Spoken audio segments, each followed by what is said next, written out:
Alright, so welcome back everybody. So for this video, I'm going to show you guys how to play Creature Comforts. In this game, Creature Comforts, it's a worker placement game, and the theme of the game is we're trying to prepare for winter. And once we reach winter, the game is over, okay? So we're trying to prepare for winter, but at the same time, we're also trying to make sure that not only can we survive winter, but we can have a comfortable winter as well for our family, okay? So let's get started in showing you guys how to play this game. So first of all, let's talk about how you obtain victory points. So you obtain victory points by building certain comfort cards in your town. So this fairy garden here is a comfort card, and so is the candles and the flute and this mandolin. Now you'll notice the number here. This is how much it's worth points wise, victory points or comfort points or heart points, whatever you want to call it. And so obviously each of these are worth quite a few points, and you might even be able to obtain more points if you're able to store extra resources that you have left over at the end of the game. You might be able to get even more with certain buildings, certain things, certain comfort cards that you build in your town. That's just one of the ways you obtain victory points or comfort points. Another way you'll obtain comfort points is through the workshop over here. And these are like basically home improvements.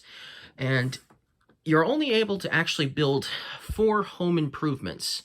So you have these cottages here that will actually be on your player board.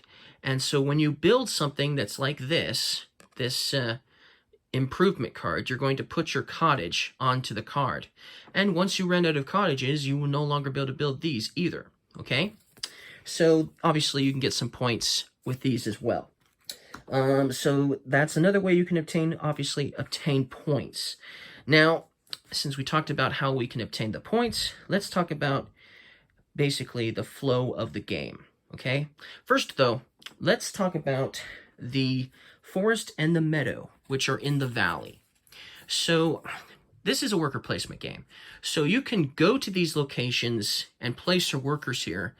And here in the valley, you can obtain various resources, like you can obtain wood and apples and mushrooms, and you can obtain yarn, and you can obtain storybooks and coins, for instance, and other resources you could potentially obtain from the valley as well. So this is one of the main ways you're going to obtain resources in this game, is by sending workers to the forest and to the meadow inside of the area known as the valley, okay? But not only are these considered areas where you can go and obtain resources, but this is how we keep track of how many rounds there are in the game.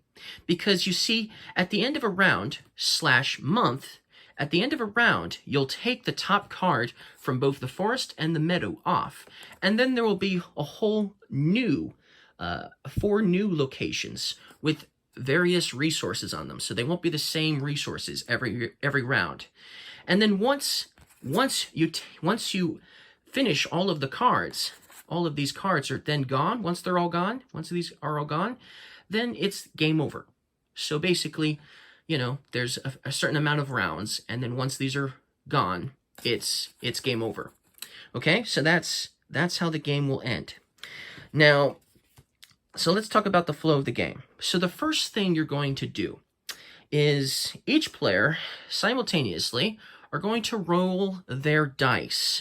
These are called family dice, and each of the different critters here have their own colored dice that go with them. For instance, the blue is for the porcupines, and the red is for the foxes. I have a friend who's going to like red, and he's going to like playing with the foxes, so he's going to be happy that they're both 2 of his favorite things. So anyways, you're going to roll your family dice, okay? And then you're going to put them in front of you on your player board. Once you've rolled them, then there'll be a certain number for the rest of the round or month. So let's just go ahead and roll them. Okay, so we've got a blue, 5, and 6, okay? And for the red, we'll go ahead and roll the red. And the red rolled a 1 and a 2 for their color. So that means they're stuck with those numbered dice, okay? Then, all at once, each player is going to be placing their workers. Each player has 4 workers, and they're going to place them out on the board. Now, when you place a worker at a location, you want to try to think about what dice you have, what dice you have that you've rolled, okay? Because you see, in order to take the action of where you're placing your worker down in the future, you need a dice for that location. And some of these locations are going to need to have a certain number on the dice. So some of these won't. This won't, and this won't. You can place any number here. You can place any number here to take the action.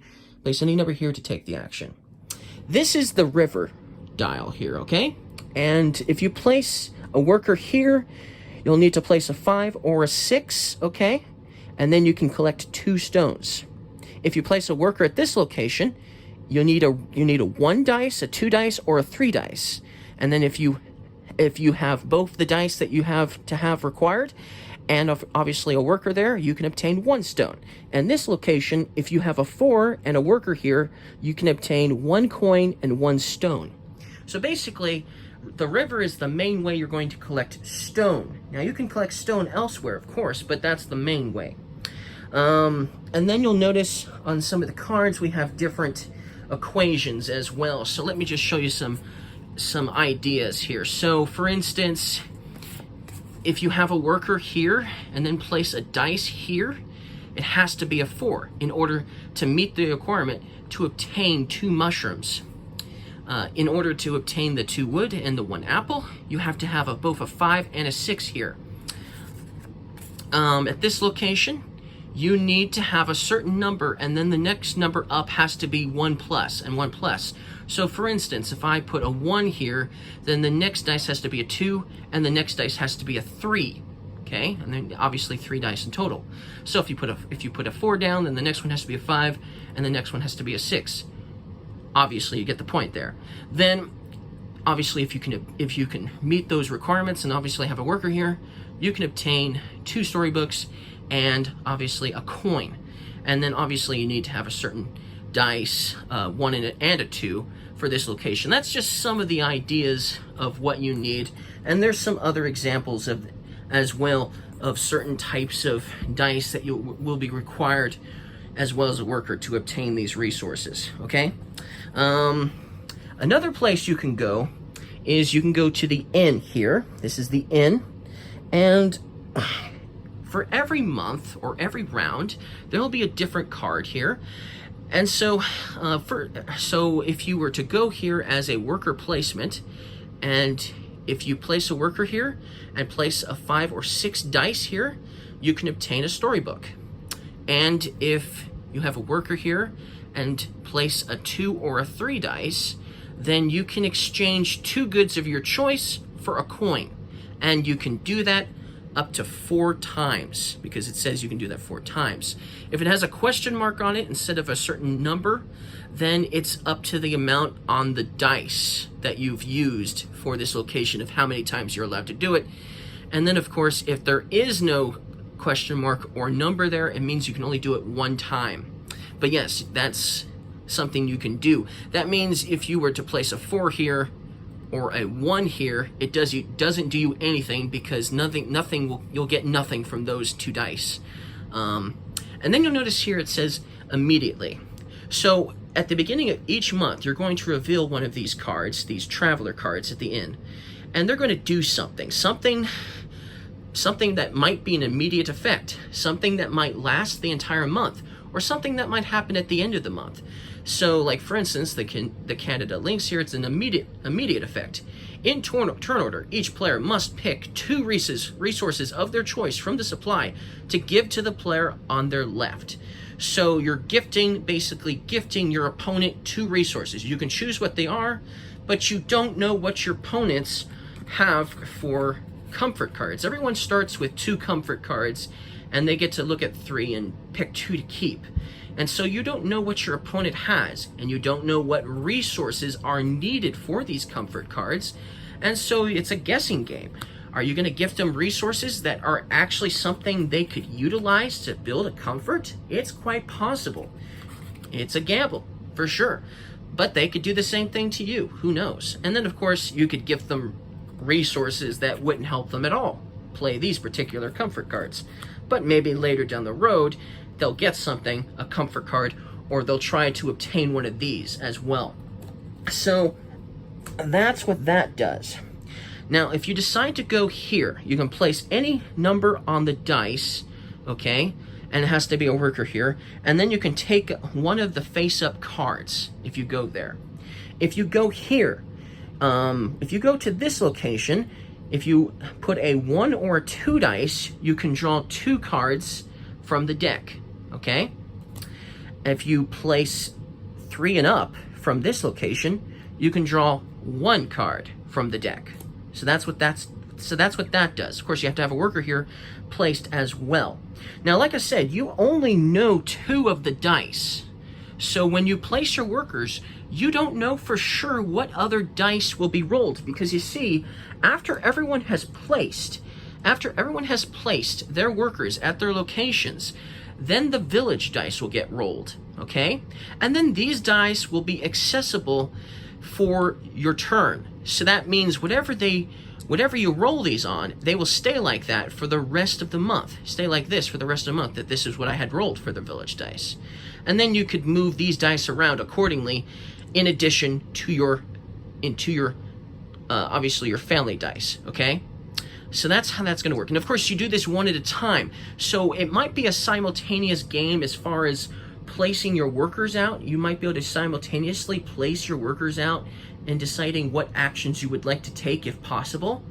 But after these dice have been rolled, then it's the player who is going first for the round who is going to first utilize the village dice as well as the family dice. They will place their dice out according to how they would like it, okay? And then they will obviously get what they're supposed to get from the various locations that they put their workers out, okay? And we might do a demonstration of that, of course.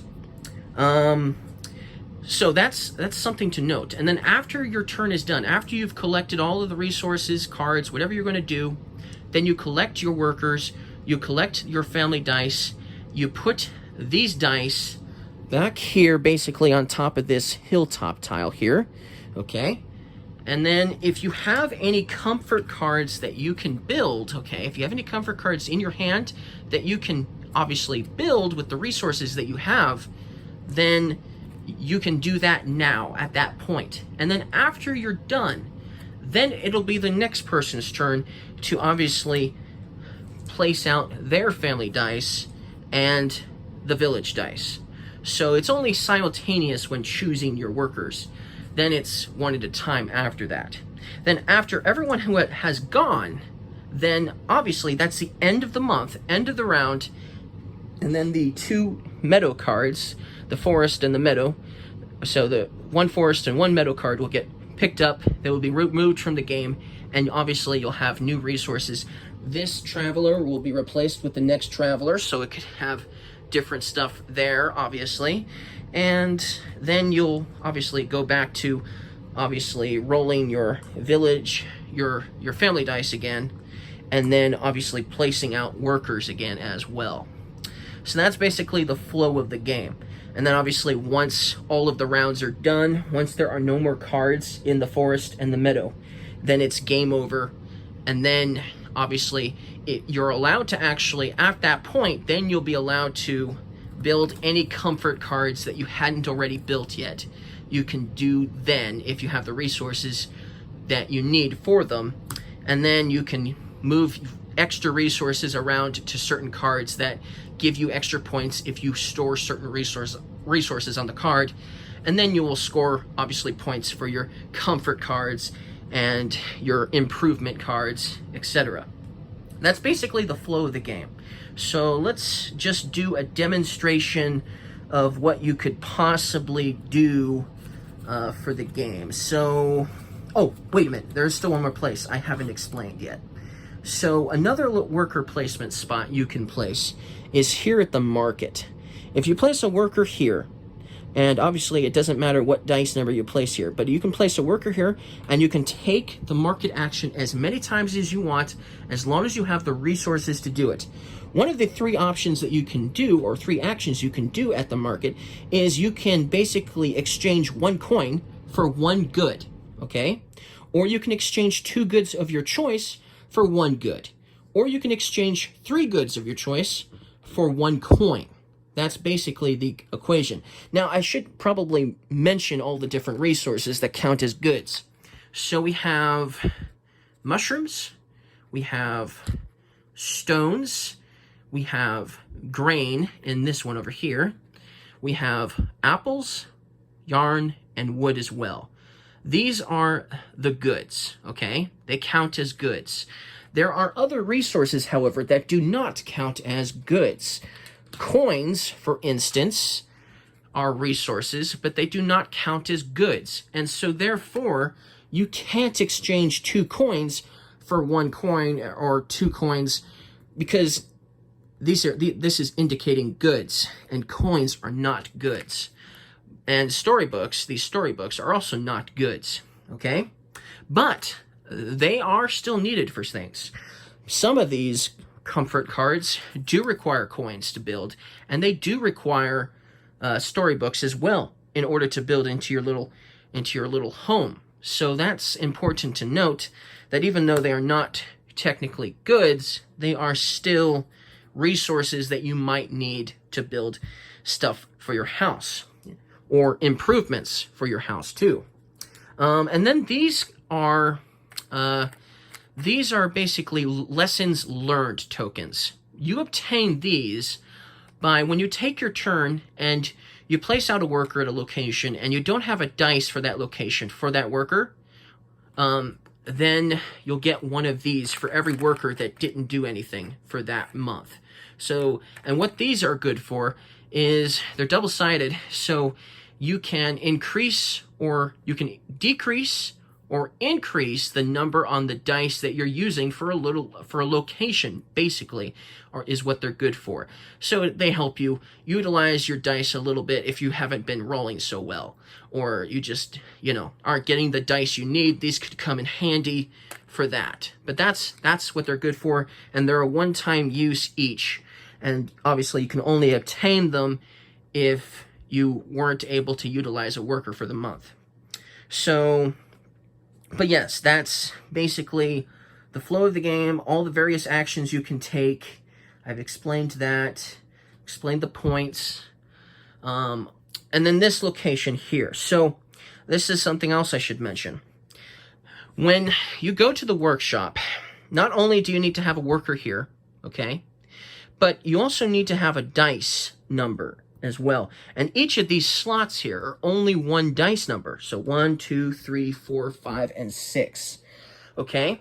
So if there's a certain improvement that you want to build, not only do you need the exact number on the dice for that location, but you also still need the resources as well. So if I wanted to build this orchard, I'd have to roll a 2, and put it here, and then have a worker here to boot to begin with. And then I'd have to also be able to pay 2 wood and a stone as well. So that's something to note. But the cool thing is, when you're taking your actions, you'll have dice spread out on the board. And so you can choose which location you're going to activate first in any order you want. So you can be getting resources that might help you at this location, for instance, later down the road on the same month. That's something completely possible and completely doable. Then, some of these cards have glades. You'll notice this has what appears to be a dice placement area. But you'll notice it's a different shape. It's a square, while these are circles. Circles mean you can put a worker there. Squares mean you can't put a worker there. However, when it's your turn to start placing out dice, you can place one of your family dice at these locations, for instance, and then get what it's supposed to give you. So if you placed your dice here, let's say the orchard was yours, and you placed one of your family dice here at the orchard, you're going to obtain 2 apples from doing that. But your opponent, on their turn, they could place one of their family dice here, and they could obtain 2 apples as well. But if they do that, since you're the owner of the orchard, you collect 1 apple when they collect. So you're getting something for what they're doing to your location. So they're taking advantage of your orchard, but you're also getting something out of the deal as well. So that's always a plus. But yes, I think I've explained pretty much all of the details. Obviously, there's lots of different abilities for these improvement cards. And we'll explain that in another video. Obviously, there's a lot going on with these traveler cards, so we'll explain traveler cards in a separate video as well. Okay, but that's basically how you play the game. So, thank you guys for watching this video. I hope it helped you guys out. Don't forget to leave me a like if you guys liked this video. I might do a gameplay video, maybe a solo gameplay video of this game in the future. But for now, thank you guys for watching, and I'll see you guys again next time.